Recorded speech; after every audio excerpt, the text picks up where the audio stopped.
Continuation of 19th Hour, from 11 a.m. to 12 p.m., Jesus is crucified. O my Jesus, alas, how tortured is your poor heart! How to comfort so much pain? I will diffuse myself in you. I will place my heart in yours, my ardent desires in yours, so that any evil desire may be destroyed. I will diffuse my love in yours, so that by means of your fire, the hearts of all creatures may be burned, and the profaned loves destroyed. Your most sacred heart will be comforted, and from now on I promise you, O Jesus, always to remain nailed to this most loving heart, with the nails of your desires, of your love and of your will. O my Jesus, crucified I in you.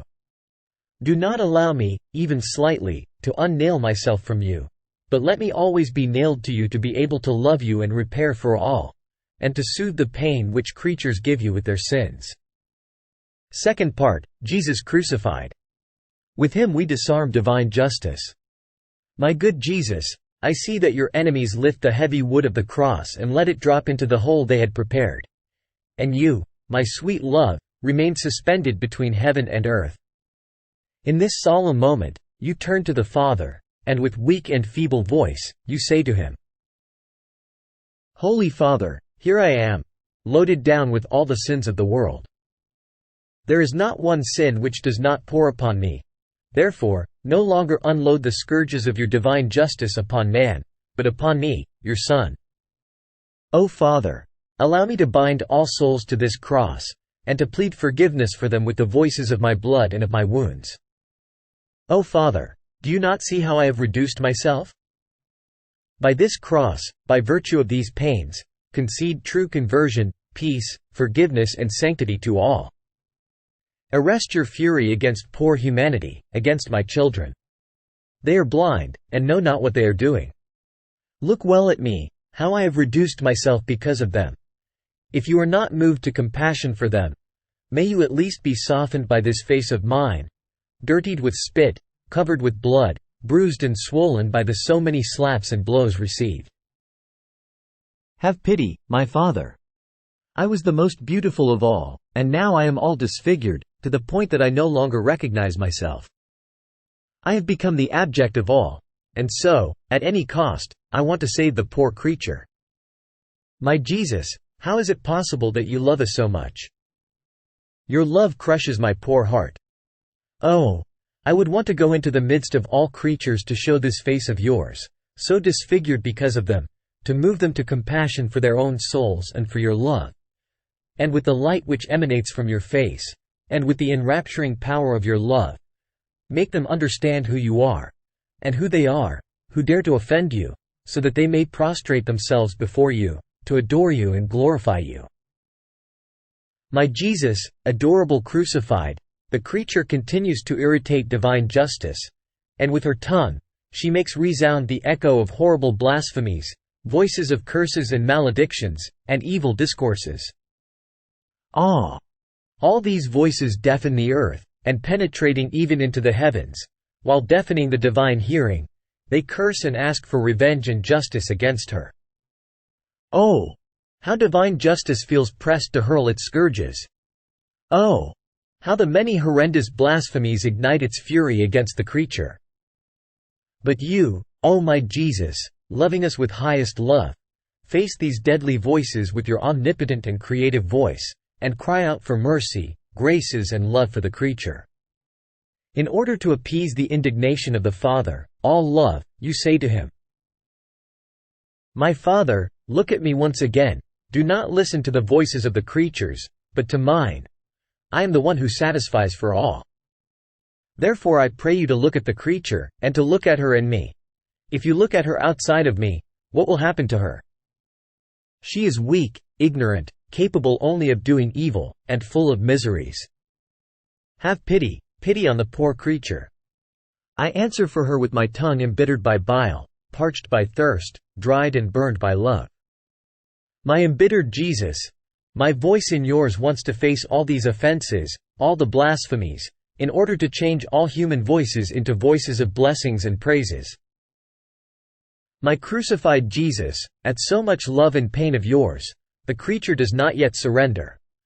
On the contrary, she despises you and adds sins to sins, committing enormous sacrileges, murders, suicides, duels, frauds, deceits, cruelties and betrayals. All these evil works weigh on the arms of your celestial Father. So much so, that unable to sustain their weight, he is about to lower them and pour fury and destruction upon the earth.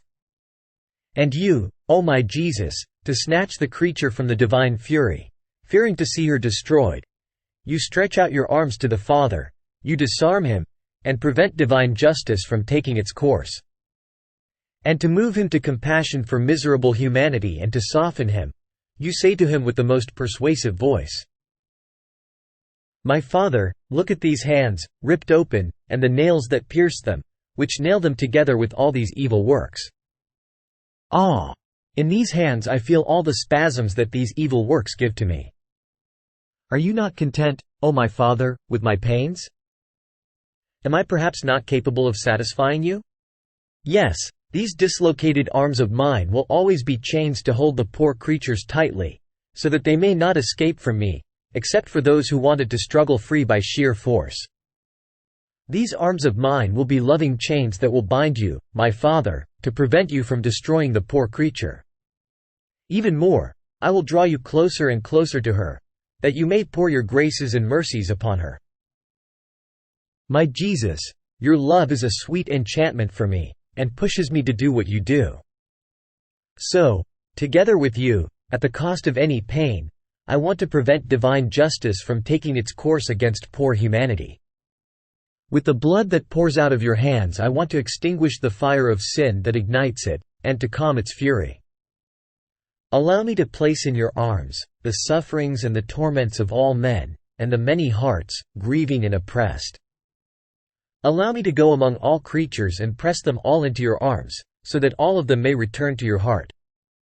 By the power of your creative hands, allow me to stop the current of so many evil works, and to hold everyone back from doing evil. My lovable crucified Jesus, the creature is not yet content in offending you. She wants to drink, to the bottom, all the filth of sin, and she runs almost wildly along the path of evil. She falls from sin to sin, disobeys all of your laws, and denying you, rebels against you, and almost out of spite, she wants to go to hell. Oh, how indignant becomes the Supreme Majesty! And you, O my Jesus, triumphing of everything, even over the obstinacy of creatures, in order to appease the Divine Father, show him all of your most holy humanity, lacerated, dislocated, tortured in a horrible way. You show your most holy feet, pierced, twisted by the atrocity of the spasms, and I hear your voice, more moving than ever, as though in act of breathing its last, wanting to conquer the creature by force of love and pain, and to triumph over the paternal heart. My Father, look at me, from head to foot. There is not one part of me which is left whole. I do not know where else to let them open more wounds and to procure more sufferings. If you do not placate yourself at this sight of love and suffering, who will ever be able to appease you? O creatures, if you do not surrender to so much love, what hope remains for you to convert? These wounds and blood of mine will be voices that constantly call from heaven to earth, graces of repentance, forgiveness and compassion for you. My Jesus, crucified lover, I see that you can take no more. The terrible tension that you suffer on the cross, the continual creaking of your bones that dislocate more and more at every tiny movement, your flesh that rips more and more, the ardent thirst that consumes you, the interior pains that suffocate you with bitterness, pain and love, and, in the face of so many martyrdoms, the human ingratitude that insults you and penetrates, like a mighty wave, into your pierced heart, oppress you so much that your most holy humanity, unable to bear the weight of so many martyrdoms, is about to end, and raving with love and suffering, cries out for help and pity. Crucified Jesus, is it possible that you, who rule everything and give life to all, ask for help? Ah!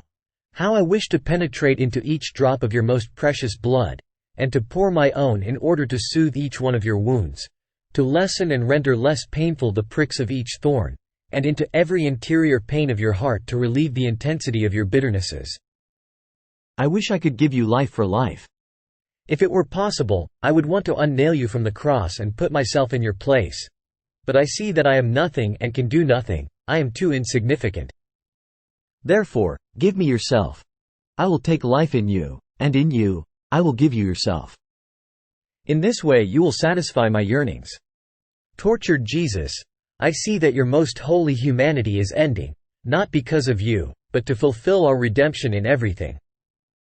You need divine aid, and so you throw yourself into the paternal arms and ask for help and assistance. Oh, how moved is the Divine Father in looking at the horrible torture of your most holy humanity, the terrible crafting that sin has made upon your most holy members. And to satisfy your yearnings of love, He holds you to His paternal heart, and gives you the necessary helps to accomplish our redemption. And as He holds you tightly, you feel again in your heart, more intensely, the blows of the nails, the lashes of the scourging, the tearing of the wounds, the pricking of the thorns. Oh, how the Father is struck! How indignant He becomes in seeing that all these pains are given to you, up into your inmost heart, even by souls consecrated to you. And in His sorrow, He says to you, "Is it possible, my son, that not even the part chosen by you is holy with you?" On the contrary, it seems that these souls ask for refuge and a hiding place in your heart in order to embitter you and give you a more painful death. And even more, all these pains they give to you are hidden and covered by hypocrisy. Ah, son, I can no longer contain my indignation at the ingratitude of these souls, who grieve me more than all the other creatures together. But you, O my Jesus, triumphing of everything, defend also these souls, and with the immense love of your heart, form a shield to the waves of bitternesses and piercings that these souls give you. And to appease the Father, you say to Him, "My Father, look at this heart of mine. May all these pains satisfy you. And the more bitter they are, the more powerful may they be over your heart of Father, to plead graces, light and forgiveness for them. My Father, do not reject them. They will be my defenders who will continue my life upon earth. My life, crucified Jesus, I see you still agonizing on the cross, because your love is not yet satisfied in order to give completion to all. I too, yes, agonize together with you. And all of you, angels and saints, come to Mount Calvary, to admire the excesses and the follies of the love of a God. Let us kiss His bleeding wounds. Let us adore them. Let us sustain those lacerated limbs. Let us thank Jesus for the accomplished redemption. Let us turn our gaze to the pierced Mother, who feels pains and deaths in her immaculate heart, for as many pains as she sees in her Son God. Her own clothes are soaked with His blood. Mount Calvary is all covered with it. So, all together, let us take this blood. Let us ask the sorrowful Mother to unite herself to us.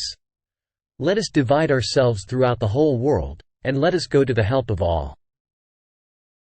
Let us help those who are in danger, that they may not perish, those who have fallen, that they may stand up again, those who are about to fall, that they may not fall.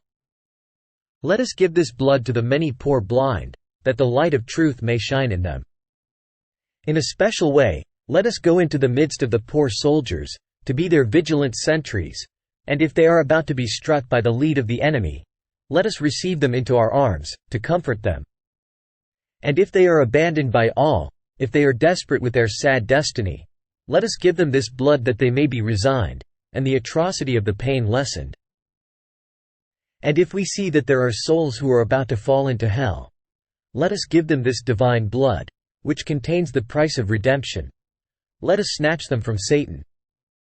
And while I hold Jesus tightly to my heart in order to defend Him and shelter Him from everything, I will hold everyone to this heart, so that all may obtain effective grace of conversion, strength and salvation.